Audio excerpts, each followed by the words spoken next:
Davom etamiz. Joriy yil 27-yanvar kuni davlatimiz rahbari boshchiligida o'tkazilgan video selektor yig'ilishida uyushgan jinoyatchilik, narko va kiber jinoyatlar hamda yashirin iqtisodiyotga qarshi kurashda amalga oshirilishi lozim bo'lgan bir qator muhim vazifalar belgilandi.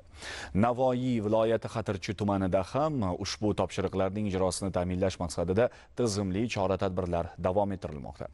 Navbatdagi lavhamiz shu haqida.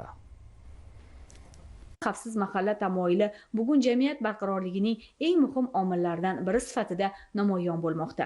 Jumladan, Xatirchi tumanida ham hudud osoyishtaligini ta'minlash, bu boradagi me'yoriy hujjatlar ijrosi doirasida keng ko'lamli ishlar olib borilmoqda. Tumandagi 70 ta mahalla fuqarolari yig'ini har tomonlama o'rganilib, jinoyatchilik holati, ijtimoiy muhit va xavf darajasiga qarab qizil, sariq va yashil toifalarga ajratilgan. O'tgan yilda 6 ta mahalla qizil toifada bo'lgan bo'lsa, bugungi kunda ularning bittasi yashil, 5 tasi esa sariq toifaga o'tkazildi.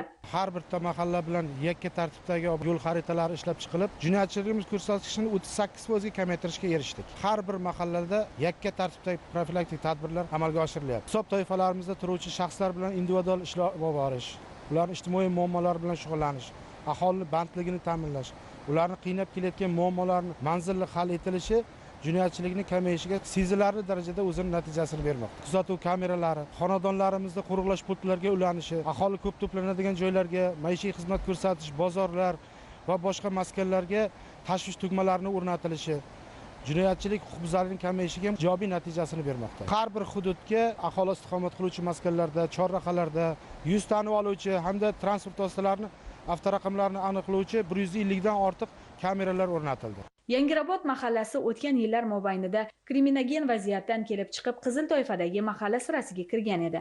Amalga oshirilgan ishlar tahlil qilinganda manzilli ishlash samarasi yaqqol namoyon bo'ladi. Natijada bugun yashil hududlar qatoriga qo'shildi.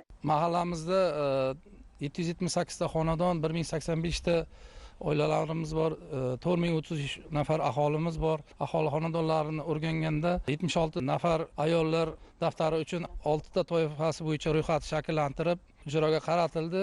Mahallaning ijtimoiy ma'naviy muhitini barqarorlashtirish bo'yicha prezidentimizning farmon qarorlari asosida 7 yillikka alohida vazifalar berilgan. Har chorak bo'yicha yo'l xaritalari ishlab chiqarilgan. Yo'l xaritaga bandma-band ishsiz fuqarolar, jazoni ijro etishdan qaytgan, migratsiyadan qaytgan, mehnat bozoriga kirib kelgan yoshlar, bularning hammasini bandligini ta'minlash masalasi qo'yilgan vazifalarni 7 yillik sidqidildan bajarib, shu yil ham Yangirobod mahallamiz yashil toifada qolishini ta'minlaymiz.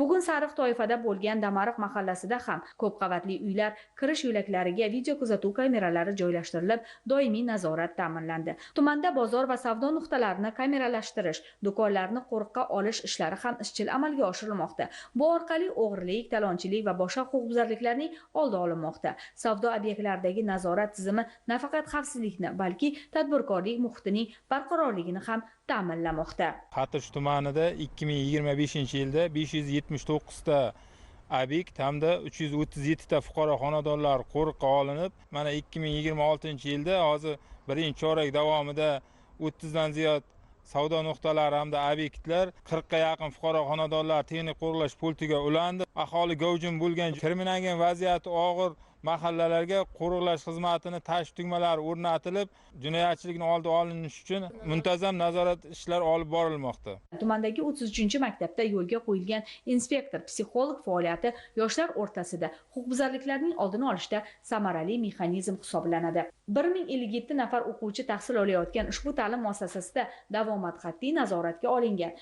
Xatirchi tumanida 92 ta umumiy o'rta ta'lim maktab, 4 ta texnikum va 1 ta ixtisoslashtirilgan maktab mavjud bo'lib, 97 ta ta'lim tashkilotlariga 10 ta ichki ishlardan inspektor psixologlar jalb qilingan. Xususan menga 7 ta umumiy o'rta ta'lim maktabi, 1 ta texnikum biriktirilgan. Maktab ma'muriyati mahalla yettiligi hamda inspektor psixologlar bilan hamkorlikda doimiy ravishda davomat va tiq tadbirlar amalga oshirib kelinmoqda. Maktabga sababsiz muntazam ravishda kelmaydigan o'quvchilar hamda maktabning ichki tartib qoidalariga rioya qilmaydigan o'quvchilarning ota-onalariga nisbatan Ma'muriy javobgarlik to'g'risidagi kodeksning 47-moddasiga asosan ota-onalarga nisbatan bayonnomalar rasmiylashtirilmoqda. Ma'lumotlarga ko'ra, aksariyat huquqbuzarlik va jinoyatchilik ko'rsatkichi tungi vaqtlarga to'g'ri kelar ekan. Shundan kelib chiqib, hududda tungi patrul xizmati faoliyati kuchaytirilib, mahallalarda jamoat tartibini saqlash bo'yicha doimiy nazorat o'rnatilgan.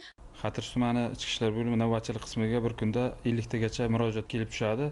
Joriy yilning o'tgan davr mobaynida 2580 ta murojaat kelib tushgan. Murojaatlar asosan oila turmush, tan jarohati, o'g'irlik turdagi murojaatlar kelib tushadi. Navbatchilik qismida tungi guruhlarni tashkil qilganmiz. Murojaatlar kelib tushganda o'z vaqtida ular yetib boradi. Ungacha og'ir holatlar bo'ladigan bo'lsa, o'zimiz tezkor tergov guruhlarini jalb qilamiz unga. Patrul guruhlari tomonidan reydlar o'tkazilib, huquqbuzarlikka moyil shaxslar bilan profilaktik ishlar amalga oshirilmoqda.